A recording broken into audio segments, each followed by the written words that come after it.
राजीव साबळे यांच्या राष्ट्रवादी काँग्रेस प्रवेशावर भरत गोगावले यांनी तिखट प्रतिक्रिया दिली आहे। शिवसेनेला धक्का देणारा अजून तयार झालेला नाहीये। तटकरे यांना एकाच मतदारसंघापुरते मर्यादित ठेवला असल्याचा टोलाही भरत गोगावले यांनी लगावलाय। रायगडमधील शिवसेना प्रवक्ते राजीव साबळे यांच्या राष्ट्रवादी काँग्रेसमधील प्रवेशावर शिवसेनेचे नेते मंत्री भरत गोगावले यांनी ही प्रतिक्रिया दिली आहे।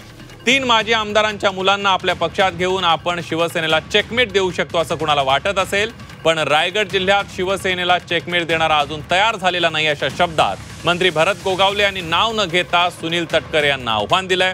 त्यांना रायगड जिल्ह्यात आम्ही एकाच मतदारसंघापुरतं मर्यादित ठेवलंय, त्यांना त्यांचं काम करू दे, निवडणुका आल्यावर दूध का दूध आणि पाणी का पाणी होईल असंही गोगावले म्हणाले।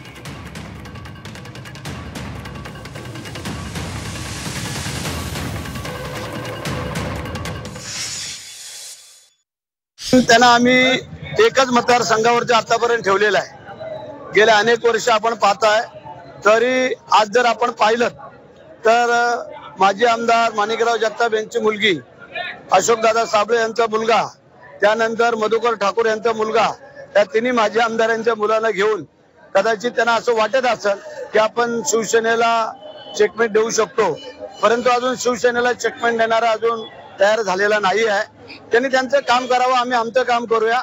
दूध का दूध पाणी का पाणी ज्या वेळेला निवडणुका होतील त्यावेळेला आम्ही दाखवून देऊ।